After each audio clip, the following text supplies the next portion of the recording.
How's it going, everyone? My name is Michael SK, and welcome back to Steins Gate, My Darling's Embrace. This is my third try at an intro because the first time I just completely fumbled my words.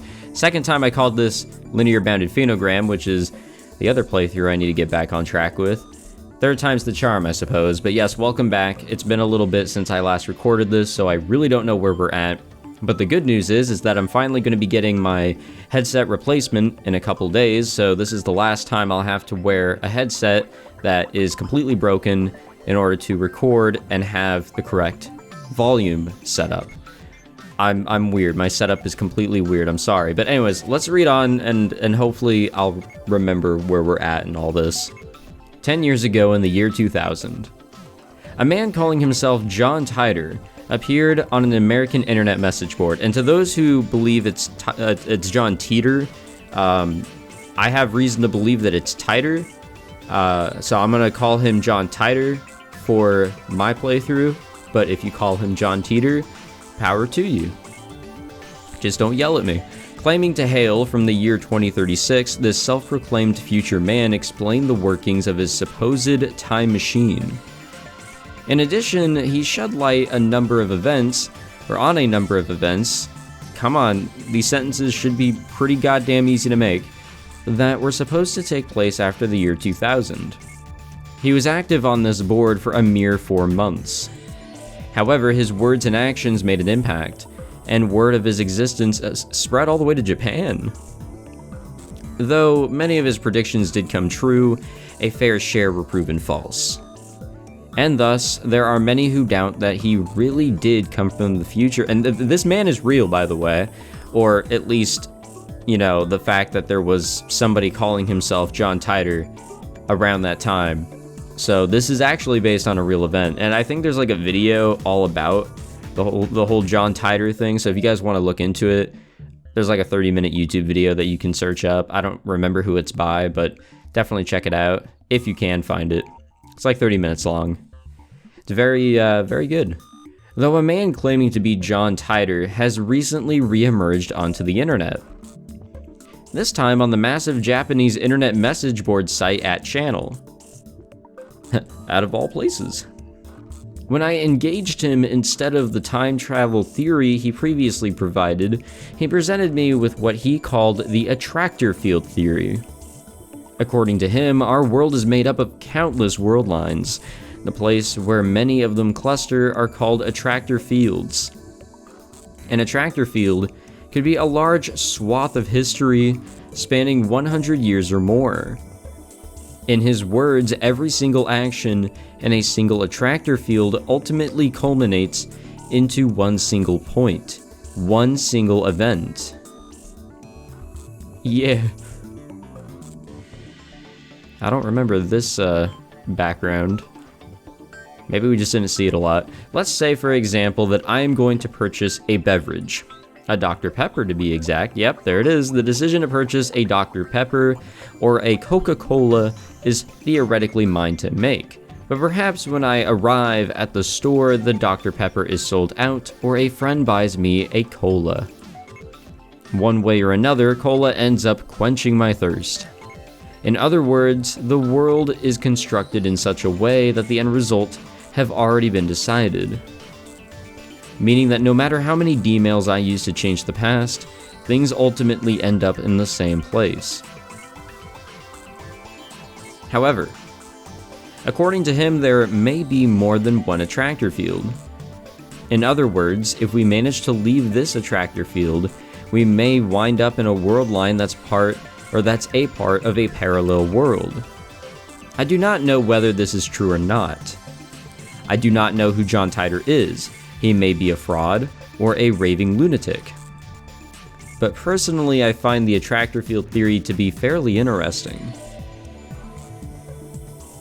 A few days ago, I was thinking of the conversation I had with John Titor as I walked, and I found myself in front of Rarikan near Akihabara Station. Rarikan was just as crowded as ever, of course. Just the other day, an incident occurred in which a mysterious satellite-like object appeared out of nowhere and smashed into the top of the building. But things have already been... Oh, it's not there, is it? It was all I could do to keep from gasping. Without thinking of it, I looked up at the building. The building that, as of yesterday, had a satellite sticking out of it. Right there. The satellite was nowhere to be seen. We have received mail, just at a really terrible time. It's Mayuri. But Mayushi doesn't have any ambitions. I just want to finish my homework. I guess that's related to our previous mail. Mayushi might not make it to the lab today. I got a whole bunch of homework, and I guess we messaged something to her. What did we message to her? I just got an achievement for opening my outbox. Save me, you say, use this opportunity to learn from your mistakes. What did I send that? I probably didn't have the best choices. But anyways, the satellite was nowhere to be seen. It absolutely was gone. I needed to collect my thoughts, so I left the noise of the station for the quiet of this shrine. Known as the Yanabayashi Shrine, this tiny place can be found near the Bonsai Bridge. A familiar face was there to greet me. Okabe-san, konnichiwa. And I don't know if I talked to... Why is he still talking? Okay. Let's just... Okay, anyways. I don't know if I talked about this in the previous episode, because it has been a little bit, but people have told me in the comments, based on the honorific that Mayuri used for Lukaku, he is a boy in this world line, and somebody else cleared up, because I was wondering, you know, how does that all add up? How does he just switch back? And that was sort of explained to me. So I do read the comments. I do read my comments. I may not respond to all of them, but I do read what people say. And it really is fun to engage and see what conversations go about. It was boiling hot, but still he smiled and gave me a small bow. Luka-ko yo. Nando ieba wakaru no da. Ore wa Okabe Rintaro de wa nai. Kyowa win Kyoma, we know. Gomennasai, Kyoma-san. A white coat and bright red hakama pants. Traditional Miko garb.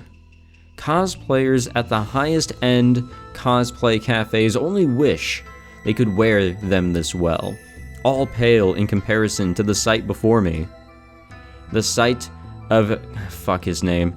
Urushibara Luka, child of the head priest of this shrine. But he's a guy. No matter how well the clothes suit him, he's no Miko. Then why is he wearing them, you ask? Because his father likes it that way. I almost feel bad for poor Luka, but I think that's just the way his family is. But there are more important things to worry about. Kanshin, kanshin. Kyou wa itta tori ni, chanto suburi o shite ita no da na. Hai, Kyoma-san ni iwareta tori ni, mainichi. Lukaku held a sword in his hands. While it may look like an imitation, looks can be deceiving. In reality, it's the demon sword Samadare, the blade that shall rend all evil. Even if Blade Works does sell them for 980 yen a pop, it's like $10. You can seriously get a set. Like, you can get a full-on sword for $10.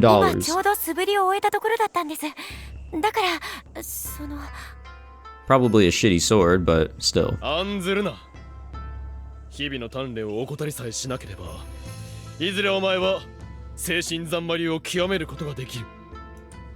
要は続けようという心意気が大事なのだ。はい。ならばいつもの合言葉を。はい。エルプサイこんがり。Yeah. I'll accept that. コングルーだコングルー。コングルー。 Seeing him stumble over his attempt to say the right words left my heart aflutter. But he's a guy. それで今日はどうしたんですか、京馬さん。いや、近くを通ったから寄ったまでだが。そうだルカ子、お前例の人工衛星のことは覚えていないか。人工衛星ですか。そうだ、つい先日ラジカンの上部に突き刺さった人工衛星のことだ。そんなことがあったんですか？ He nearly jumped in surprise. It seemed like honest surprise, too. He wasn't playing with me. Besides, it's Luka-ko. He couldn't lie to me if he tried. こんな近くにいるのに僕全然知らなくて。いや、いい。どうやら俺の勘違いだったようだ。勘違いですか？ So I guess this is another example of, you know, some things being rewritten as we jump world lines. The whole thing with Luka-ko going from guy to girl and then back to guy. And then the whole thing with Suzuha deciding to smash the fucking time machine into a goddamn building to apparently her not doing that. I don't know where the time machine is. And if you guys had never played the original Steins Gate and had no idea that Suzuha was the pilot of said time machine and that being Satellite, then whoops. Once again, Luka-ko looked at me with eyes like saucers. Though that's hardly a surprise. If someone came up to me saying a satellite smashed into Radicon, I'd think they were delusional too. But it proved something to me. In this world, the satellite never crashed. That discovery alone has made this all worthwhile. おや、どなたがいらっしゃってるのかと思えば、法院くんじゃないですか。Oh, hey, Dad. お父さん。久しぶりですね。お元気ですか？ねえ、おかげさまで。I forgot, he also calls him Hyoin Kyoma. That's ridiculous. I think he's like the only adult that would actually do that. Lukako's dad appeared from the back of the shrine. You know, adult other than like anybody else. Well, what I mean is like a grown man, not in his 20s. I don't know if any of the other characters would act, or like Luka-ko, for example, is no, he's not in his 20s. He's still in high school. But you get what I'm trying to say. An older person would actually call him Hyoin Kyoma. In my timeline, we'd seen each other a couple of days ago, but I guess that's changed as well. He gave Luka and I a concerned look. そうか。法院くんが来ていたのか。だったら後にした方がいいかな。後にって、お父さんどうかしたの？いやね、今から裏の宝物殿の整理をしようと思ってね。それでルカにも手伝ってもらおうかと思ったんだが。宝物殿？ There's a sanctuary at this little shrine? I never knew that. ああ、宝物殿といっても大したものじゃありませんよ。ちょっとした倉庫みたいなものです。奉納されたものなんかもそこに入れておくんですよ。Oh, sorry, I was yawning. When he said sanctuary, my mind danced with images of holy treasure. Guess I should have kept my expectations in check. そういえばルカ子よ。この神社は古いのか？確かこの場所に祀られるようになったのが万事2年という話ですから、だいたい江戸時代の初期から続いていることになりますね。 Well, goddamn. 江戸時代？ Yet another unthinking outburst. I mean, I thought this place was old, but I never thought it was that old. Today's just full of surprises. そういうわけですから、倉庫の中も整理してやらないとすぐにごちゃごちゃとしてしまうんですよ。And that's disrespectful. さぞ大変なことでしょう。Still, if this shrine is that old, maybe there are some ancient manuscripts or a monster spear or something lying around. Just thinking about it gets me fired up. まあ、しかしお客様がいらっしゃってるなら、また今度に。ああ、気にしないでください。どうせそろそろおいとまするつもりでしたから。いや、でもそれは。それに今日はフラッと立ち寄っただけで大した用もないのです。Yeah, we don't want to give him an excuse to be lazy. I'd definitely jump up on that. そういうわけだからルカ子、特訓を忘れるんじゃないぞ。わかったな。はい。エルプサイコングコングルーだ。コングルー。 I like the Congolese or whatever the fuck he said. Upon hearing Lukaku's words, I said goodbye to his apologetic father and left the Yanabayashi shrine. Exploring their sanctuary intrigues me. I should probably save that for a time when Luka's dad isn't over our shoulder. I'll ask Lukaku to show me around when I have a chance. Excuse me there. Alright. We have mail. Let's go check her out. It's Lukaku. Wait, so you mean you want to eat Mayuri-chan's fried chicken? Of course you do. Of course you want to eat her cooking, not mine. Oh, no. No, hold on a second. No, we're saying some terrible shit now. What nonsense are you babbling about? If she learns how to make fried chicken herself, I won't have to hear her complain about the microwave anymore. Fuck it. Oh no, I feel like we've been saying some messed up shit to Lukaku. Now I feel really bad. Returning to the lab that night, I found Daru lazying on couch, playing his GS. Oh god. Daru, 何をしている？何って見ればわかるっしょ。愛しのののさんと熱海でチュッチュしてるんだお。Of course you are. Daru answered without even taking his eyes off the screen. Apparently he's been obsessed with this game since it came out last month. It's all about flirting with girls. そんなことを聞いているんではない。 I feel like that's foreshadowing. 新作ガジェットの件はどうなったと言っているのだ。You know, based on the title and direction this game might be throwing us in, that could be foreshadowing. それならおおよその算段はできてるお。何？それは本当か？うん。今日ジャンクショップで必要なパーツのほとんどは買ってきたし、足りないものを開発室で漁ればなんとかなると思われ。そうか。でかしたぞ。それでこそ我が右腕だ。まああとは巻きせし次第ってとこかな。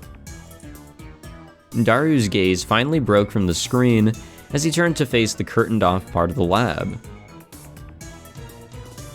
I guess Kirisu is still in there, working on her gadgets. Given that she's taken over my base of operations, I should probably say something to her, but she is hard at work. I should probably wait until she's done. Besides, she's scary when she's disturbed.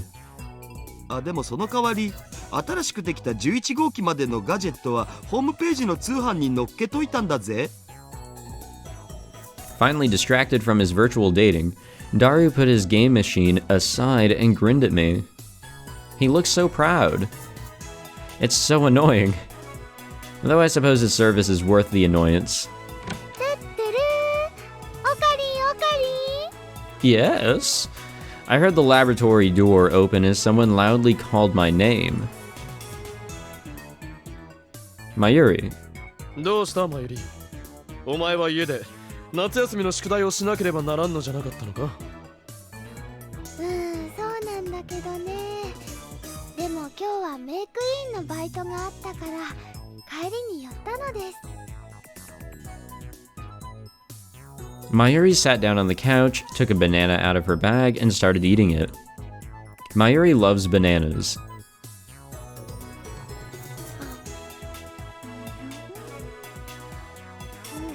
そうだおかり。マユシーはね、おかりに話があったのです。 Eating a banana while talking about talking about how her day went is practically her daily routine. However, her stories rarely have any actual content to them, excuse me there, so I just sort of nod along, not really listening. Nevertheless, she always tells me about her day with a smile on her face. As long as she's satisfied, I'm okay with that. I'd planned on letting her story just wash over me as usual, but あのね、もしガジェットで資金ができたら新しい電子レンジ買えるかな。そうだな。他に必要なものもあるから買うとしたらその後だな。あとってどのくらい？優先順位としてはだいたい6番目くらいか。その6番目ってどこから来たん？なんとなくだ。The microwave we have in the lab has turned into phone wave named subject to change, or had in the lab, past tense, so we can't use it anymore. Without a microwave, Mayuri can't have juicy chicken number 1, a frozen snack that she loves just as much as her bananas. Ah, chicken and bananas. The true diet. For her, a working microwave is a top priority. 6番目か。それじゃあダメかも。ダメ？ダメとはどういうことだ？それはね。Yeah, I wonder too. Mayuri giggled and smiled. どうしたのだ、マユリ。何がおかしい？それはね。気になる？ Yes, that's why we're asking. 何何？もしかしてエロい話？だったら僕も混ぜれ。違うよ。ね、マユシーはあんまり頭が良くないからラボの役に立てないでしょ。でもね、本当はね、ダルくんやクリスちゃんみたいにラボの役に立ちたいなっていつも思ってたんだ。I had no idea Mayuri felt that way. I was always happy simply to have her with us, but I guess to her that wasn't enough. Though why bring this up now? でもね、もしかしたら今回マユシーは初めてラボの役に立てるのかもしれないのです。何？もしかしてマユシも新しいガジェットを考えたとか？そうじゃないの。ね、今みんなが一生懸命新しいガジェットを作ってるのは売るためだよね。その通りだ。売って資金を得なければならんからな。At least he's honest. まあ今まで一個も売れたことないんだけどな。天才の作品はいつの世も認められないものなのだ。言ってることかっこいいけどダメじゃんそれ。He's got a point. Any gadgets we can't sell are as good as junk. We really should figure out our marketing strategy at some point. そこでマユシーの話なんだけどね。And there's that smile again. 実はね、マユシーはガジェットを買い取ってくれるかもしれない人を見つけちゃったのです。何？マユシ、それ本当？ね、実はマユシーは今までメイクインニャンニャンに来るお客さんにガジェットについて宣伝してたの。そしたら今日ね、お客さんの中で興味持ってくれた人がいてね、いくつかまとめて買い取って。でかしたマユリ！ I took her hand in mine even before she finished talking. And I shook it with the force I usually reserve for Daryu's greatest achievements. よくやったぞマユリ！でかした！本当？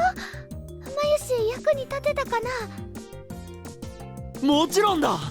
なんなら褒美にバナナの1本くらい買ってやってもいいくらいだ！ Yeah, one whole banana. そこはせめて一房っていうところだろ？ Or you know, a microwave.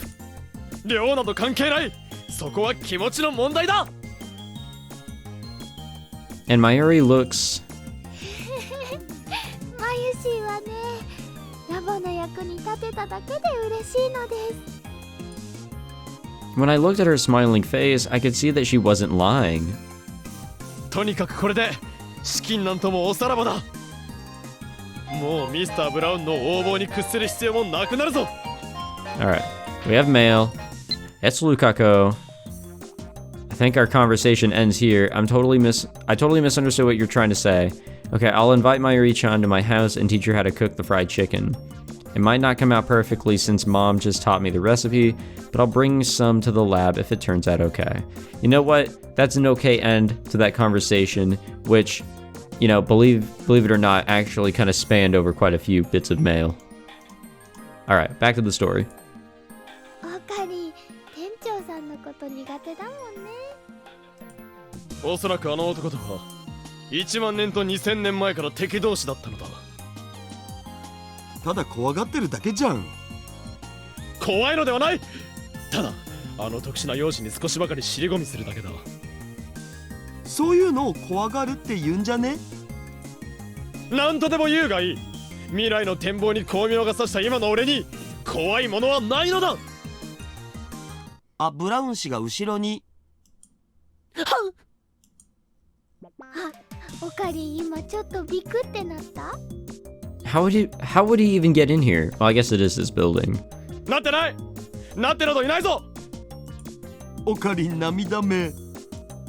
だから違うと言ってやろうが。あんまり騒ぐと本当に店長さん来ちゃうよ。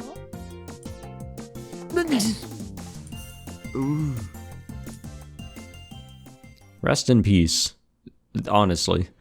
それじゃちゃんとまっすぐ帰るのだぞ。Yeah, go straight home. Don't talk to strangers.